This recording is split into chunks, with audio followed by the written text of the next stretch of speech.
Gotta go to your TV sometime. Oh, yeah, that's the I'd like to call this meeting to order. next to it. As I understand, this meeting has been properly noticed and posted in compliance with the open meeting law. Yes, it has. Thank you. Public comment portion of this, we excuse our chairman, Councilwoman Tarkanian, who's not able to be here today, as well as Craig, who likewise couldn't. So we do not have a quorum for certain items of business. That will be noted later, but the meeting can go forward.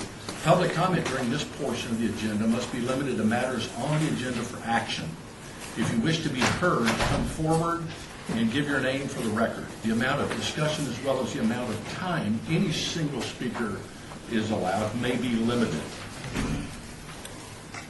Mr. Chairman, can I just correct you one second for the record? We have a quorum to start the meeting and have the meeting, but like as to the minutes and things like that, those items can't be approved.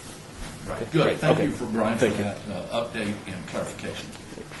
We have, for possible action, we do not have the quorum as indicated by Mr. Scott from the legal team to do the minutes. So do I have a meeting or a motion to obey those until a subsequent meeting? Motion. Thank you. All in favor? Aye. Thank you.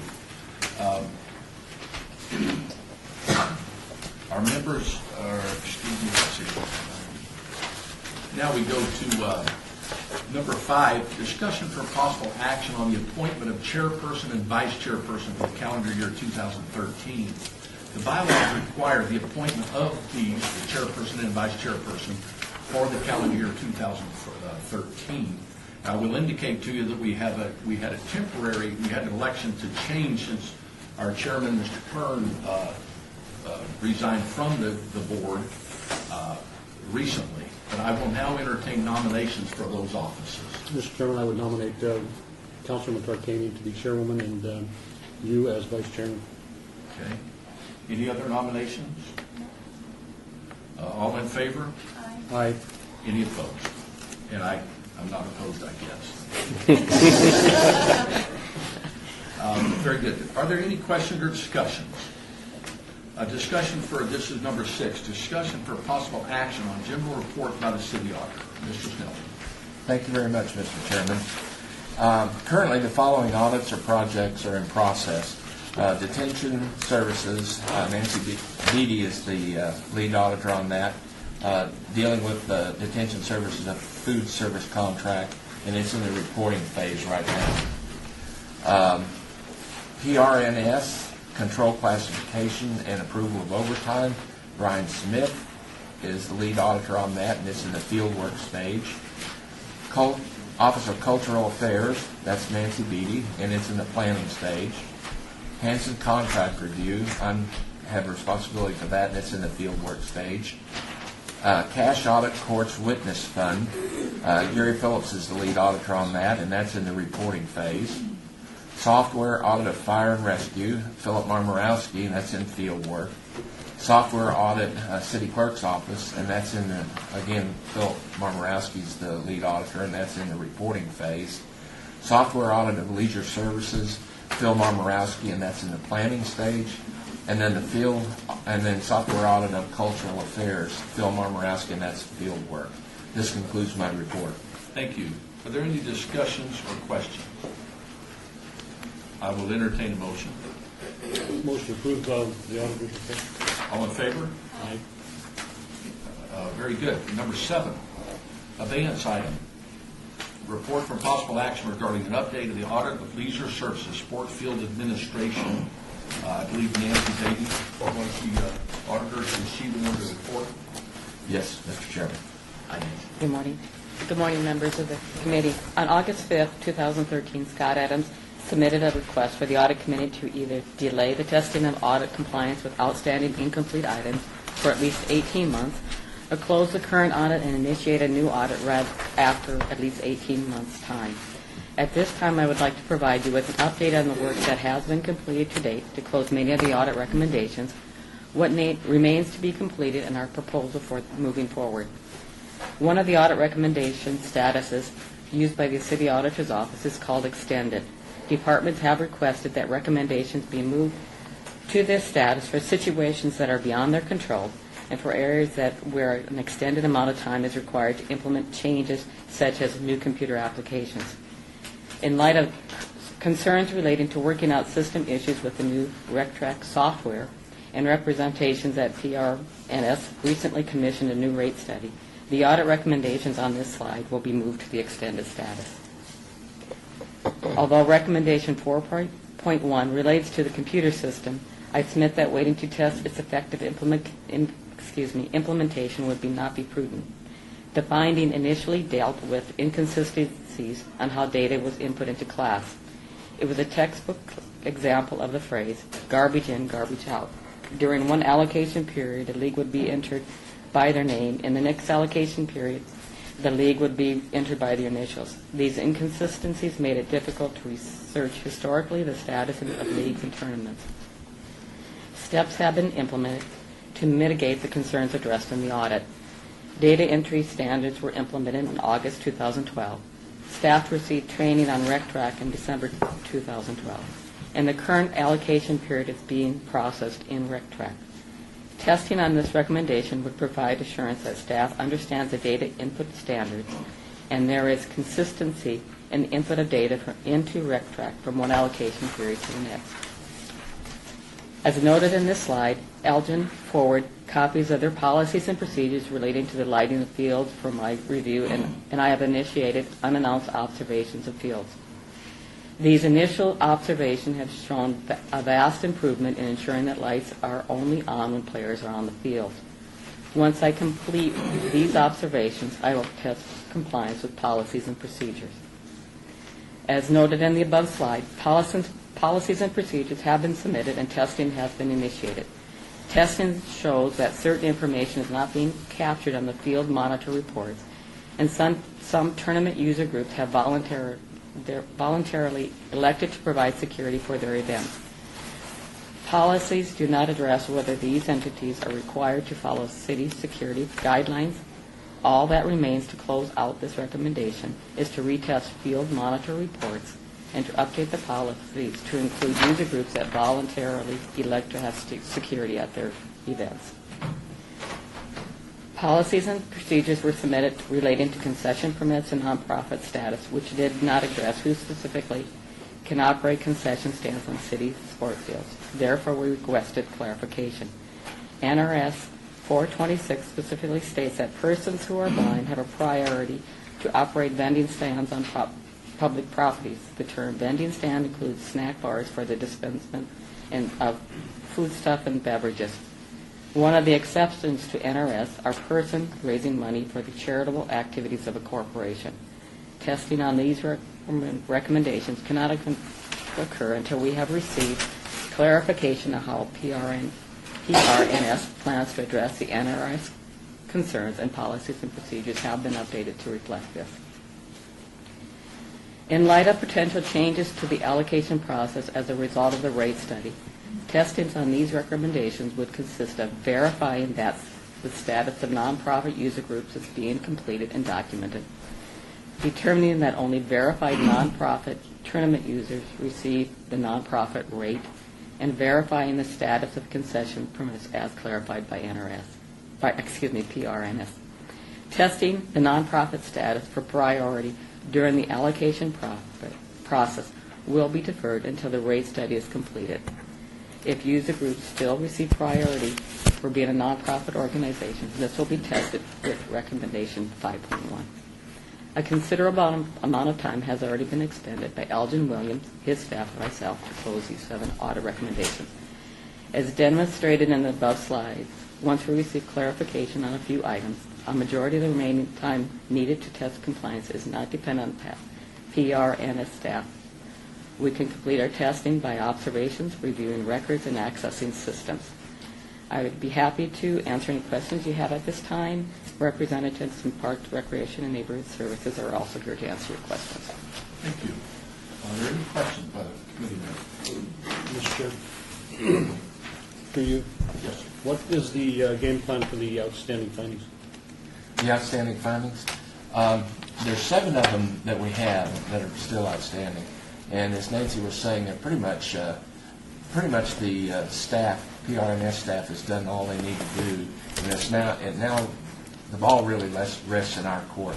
We have a couple of issues that need to be addressed, but once those are addressed, well, then we're ready to proceed with our testing and our due diligence, and then assuming that everything works out fine, well, then I think we're ready to close those off. Very good. Are there any questions for Parks and Rec that are here as well? I just have a statement, Mr. Chairman. You guys are doing a great job. Keep up the good work. And I know it's difficult. I would entertain a motion. Motion to accept that report, Mr. Chairman. All in favor? Aye. Very well. Thank you. Mr. Chairman, could I ask one question? I know we have 7 of them that are still open, and then we have 12 that are still open. 5 are going to get extended status. We've had this item on as a recurring briefing each time we have a meeting. Do you want to continue doing that, or do you want to suspend that? I would entertain a motion for those 7 items that they could be moved off. I think we had a preliminary discussion about it in a prior meeting, but I don't think you were at that. I wasn't, and I don't think we can make a motion unless it's agenda to do so, but I would suggest that Mr. Sneldon, you follow your recommendations. Okay, so we will leave the 7 items on and discuss them at our regular meetings until those are resolved, and then the 5 will go in suspense until until the time that the implementation of RecTrack and the issues related to the study are completed. That will be my recommendation. That sounds good. Very good, thank you. Number 8, abeyance item, discussion for possible action on annual audit recommendation follow-up as of June 30, 2012. Thank you, Mr. Chairman. Audit completed by the City Auditor's Office contained findings which indicate a condition that requires corrective action. Recommendations are made to address those circumstances and eliminate or mitigate the noted condition.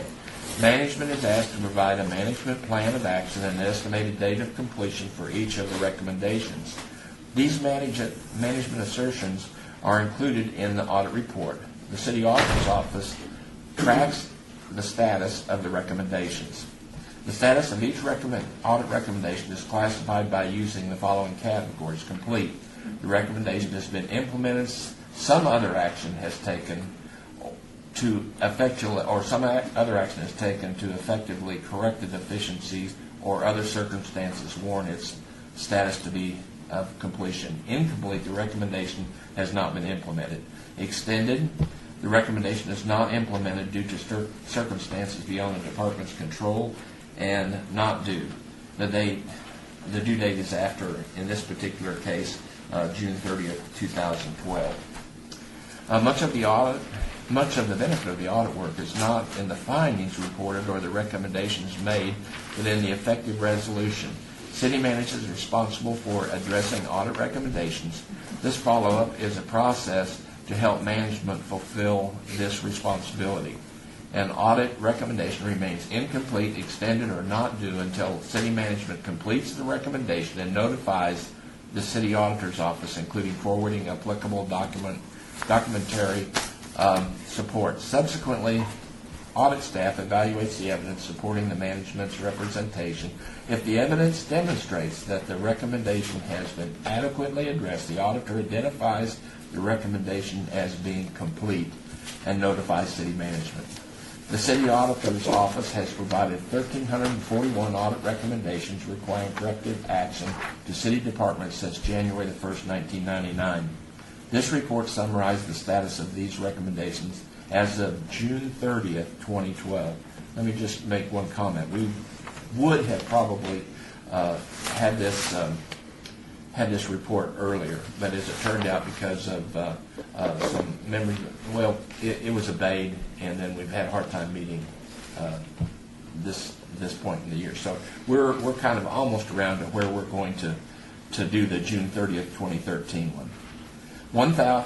As of June 30th, 2012, 1,268 recommendations, or 94.6% of all that audit recommendations, were complete. 37 recommendations, or 2.8 of all recommendations, remain as incomplete. 13 recommendations, or 0.9% of all recommendations, remain extended, and 23 recommendations, or 1.7 of all recommendations, remain not due. Incomplete recommendations as of June the 30th, 2012, the annual audit recommendation follow-up report included 37 incomplete recommendations. This table lists the number of incomplete recommendations by department. There were a total of 37 incomplete recommendations, 1 in fire and rescue, 1 in municipal courts, 4 in operations and maintenance, 19 in parks, recreation, and neighborhood services, and 12 in public works. At this time, I'll review the 37 incomplete recommendations. Representatives for the affected departments are present and available to provide information on the progress in addressing these recommendations. First, audit of the Metropolitan Response System grant program. Recommendation 01, pharmaceutical and equipment management, is complete. That one has been completed subsequent to the 6/30/2012 date.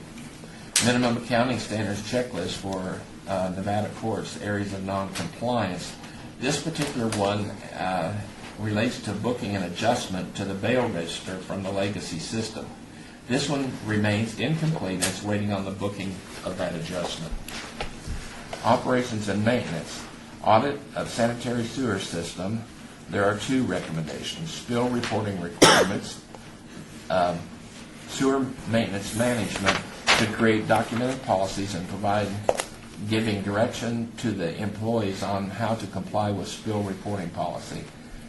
Standard operating procedures. Sewer maintenance management should create documented standard operating procedures for its 3 primary functions: to enhance management oversight, improve staff accountability, provide orientation and reference material for staff, and document the institutional knowledge of existing staff in the case of employee turnover and extended absence.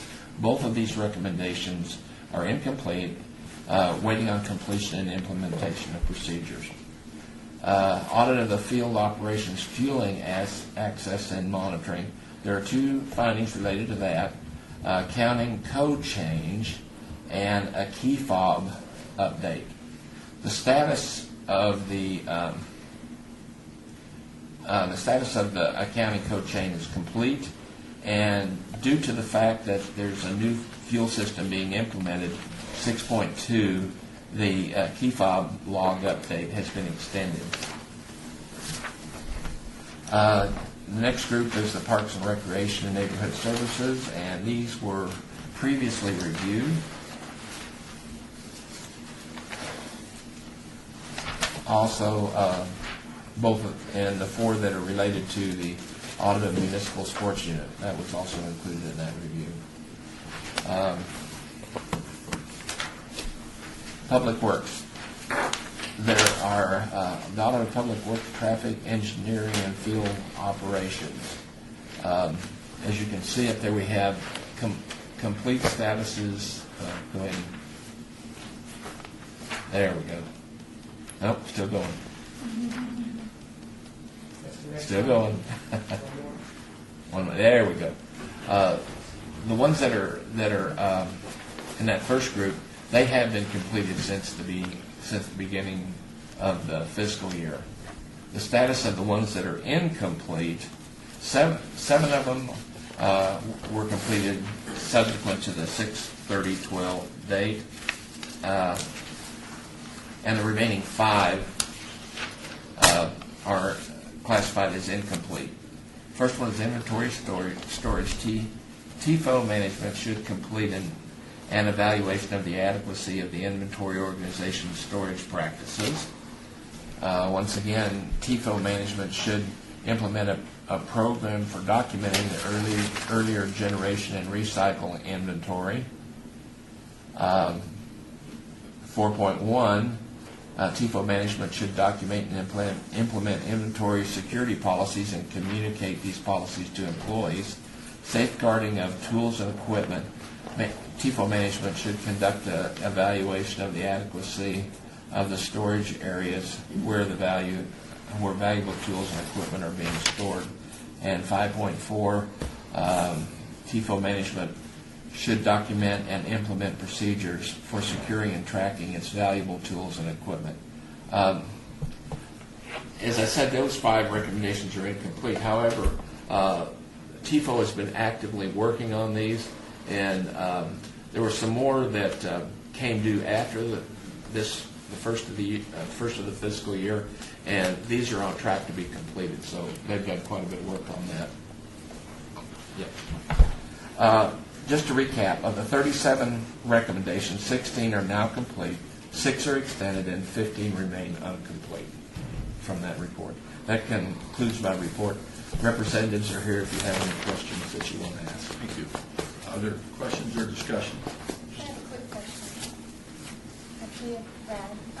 I'm looking at the timeline, the very first slide. A couple of these are like from 08, 09, and 09, 10. Are those some of the ones you said are complete, or are those still hanging on? And what would be the reason that they're hanging on? Which ones? If you look at the very first slide. Oh, okay. You see how you have them out by the years? That I assume that's the year the audit was done and the recommendation was initiated. Page 10. Yeah, okay. Top. Up at the top slide on page 10 on the right. Yeah. Operations and maintenance. See, there's 2 way out there in 08, 09. If I remember correctly, those 2 that are, I can tell they're pretty fun.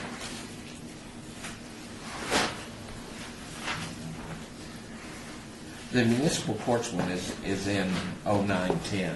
Right. And And then there's the, 2 for operations and maintenance in 08, 09. Yeah, Are those 2 of the 2 that are complete, or are those 2 that are still?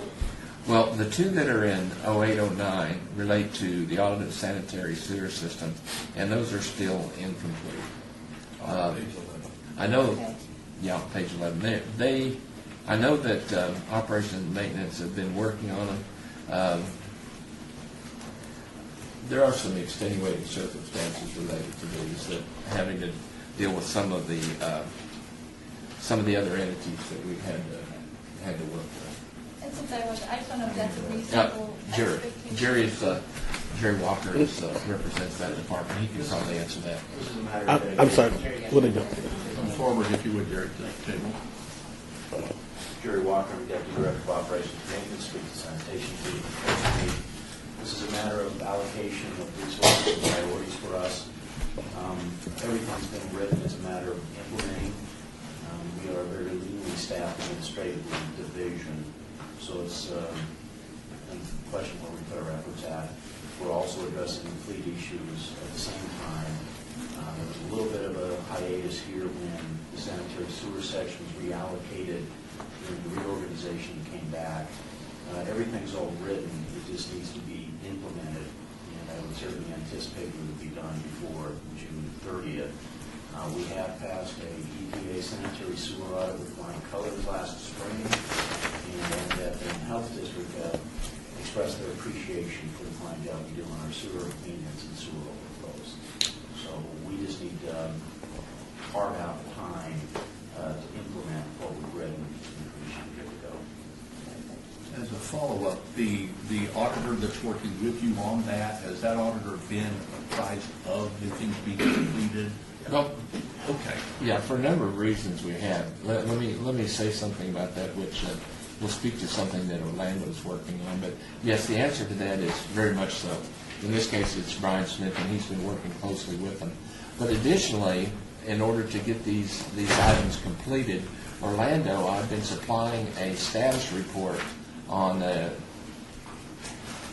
periodic basis, sometimes as soon as every other week, and sometimes every month or so, about what the status is on each of these. And Orlando has called meetings with each one of the departments and who have open recommendations, not only for this year, but open recommendations that have come due during this calendar year. So it's not only this report, but everything that's come due during the year, during this fiscal year. And in that meeting, well, then we talk about what's open, what needs to be done, and there's a plan to work on that. So Orlando has been really actively pursuing that. So yeah, everybody's apprised of where we are and what we need to do. we're working towards that. Thank you. If I may, Mr. Chairman, for the benefit of both of you, all of our departments are leanly staffed right Yeah, now. I'm So sure it's, they are. it's very difficult, and especially with what Jerry does and dealing with so many other outside agencies. It's a difficult task. All the cards right now, we need to do stuff. It's just a matter of me bringing the field guys in compliance with the procedures and everything. We appreciate your help, we appreciate what you do on lean staff, and I look back over to Brian, and his eyebrows are fine.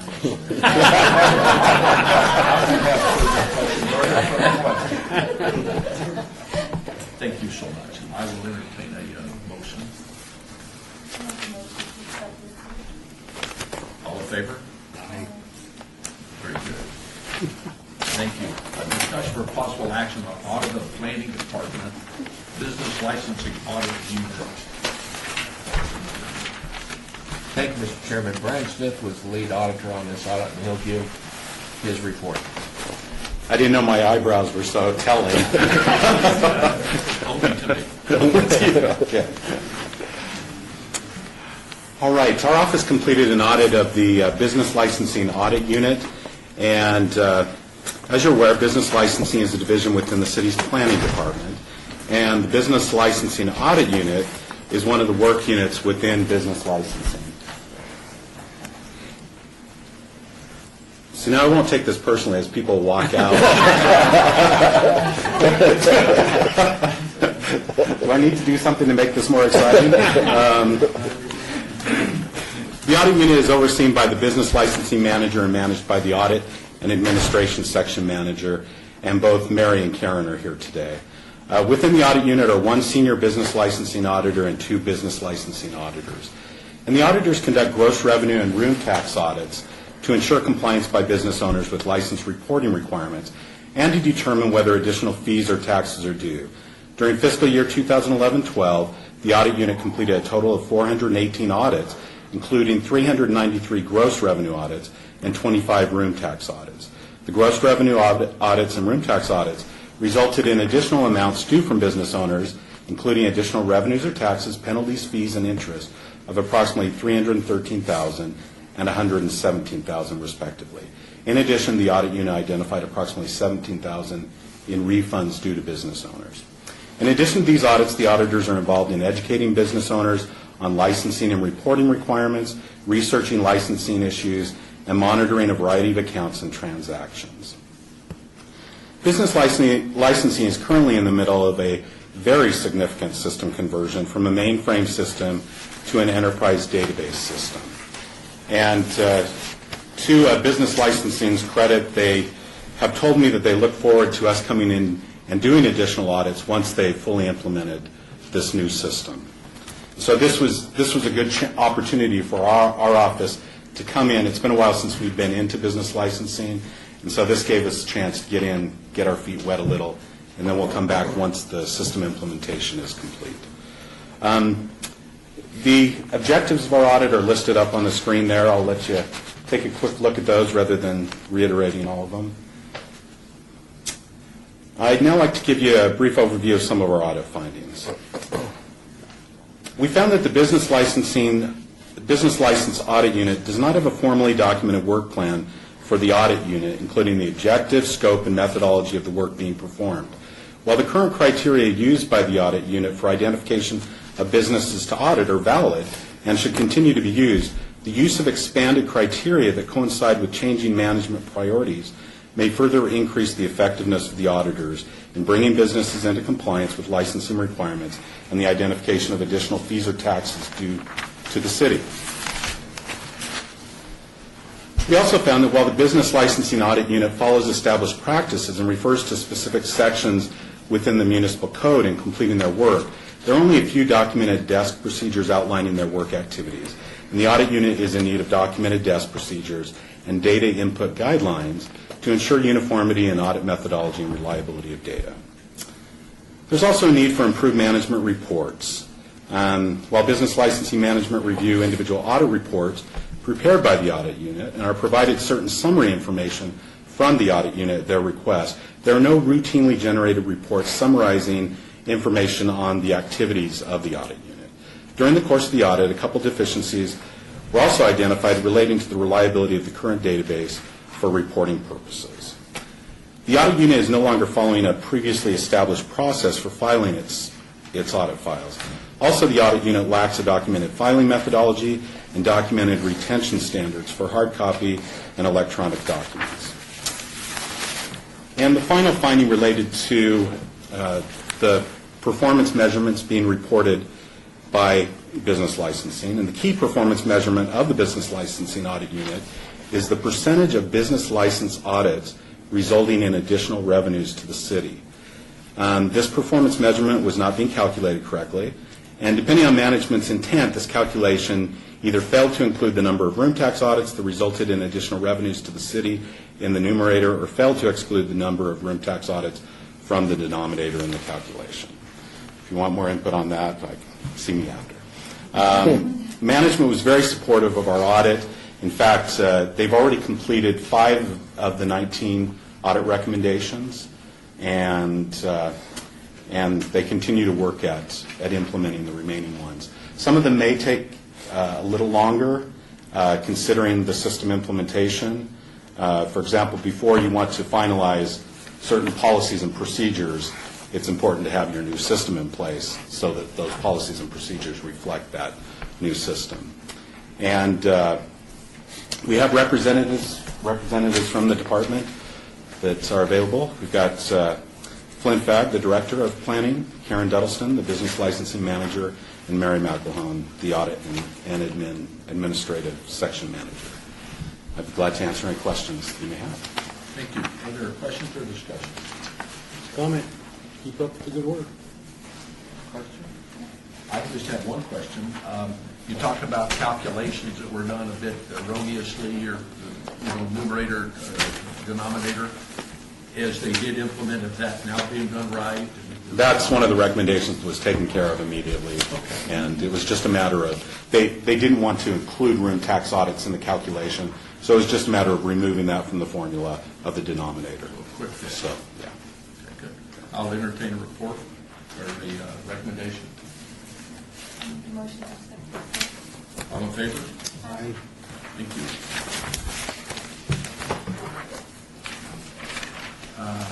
Thanks, Ron. Discuss for possible action on a audit alert operations and maintenance for the Durango Hills Golf Course interest fund. Mr. Snelling? Thank you, Mr. Chairman. Gary Phillips was the lead auditor on this audit, and he'll give his report. Good morning. First of all, there was a mutual termination on this contract that happened on March 31st at midnight, and OB Sports took over on 1 April.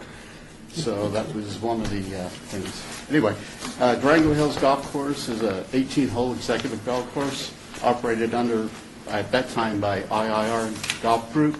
They were located in San Diego, California. Upon the opening of the course, the city of Las Vegas supplied a $1,500 change fund as a bank for daily cash sales and a $2,000 impress fund for small vendor-type purchases. The impress fund was subsequently changed to a checking account for easier transactions.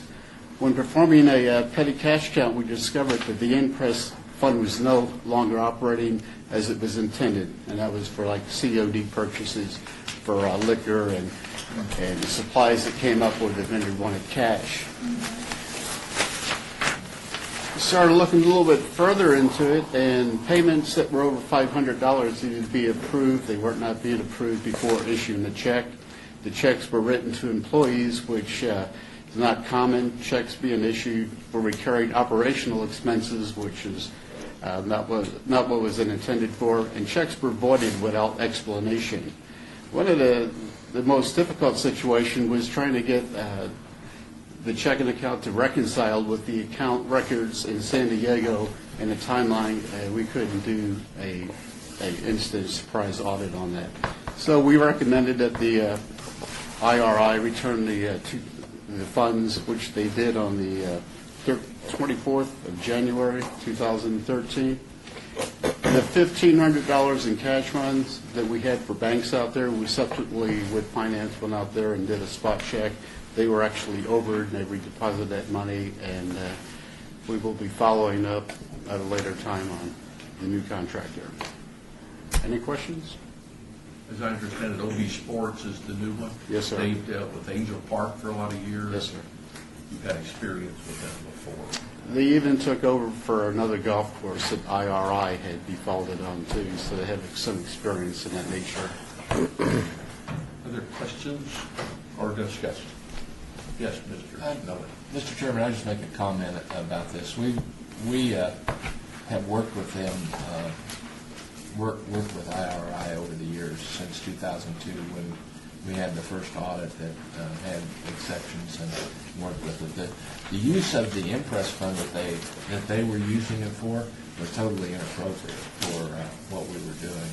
The whole idea was that they would have that cash out there, and when I'm not sure if any of you are involved or know, but many food and liquor companies, they come up there, they're not going to take a check. Right. You're going to have cash or you're not going to get it. So we had the cash that was the purpose of that fund, was to cover CODs and those type of things, and they just bagged it up lock, stock, and barrel, sent it to San Diego, and were writing checks out of it. So getting it back, I felt like we were fortunate to get it back, and then as it turned out, because of some of the other issues related to the contract, well, then the contract was mutually terminated. Good. So the end of an era and the beginning of an OB era. Very good. Are there any other questions or comments on this? I would entertain a motion. So moved. We're trying to share. All in favor? Aye. Okay, very good. Public comment. This is citizens' participation portion of our meeting. Public comment during this portion of the agenda must be limited to matters within the jurisdiction of the committee. No subject may be acted upon by the committee unless the subject is on the agenda and is scheduled for action. If you wish to be heard, come to the podium and give your name for the record. The amount of discussion on any single subject, as well as the amount of time any single speaker is allowed, may be limited. Are there citizens who desire to speak? Seeing none, I would entertain a motion for adjournment. Before we do that, Mr. Chair, I Yes. think we really need to do something to step up the interest in these meetings to get the public here. I think we should suggest a pinata party. For directly after? Yeah. Since that motion was out of order. Was that out of order? It wasn't agendaed. Now I'll entertain a motion. Motion adjourned. I can fix that, Council. Yeah? What I can do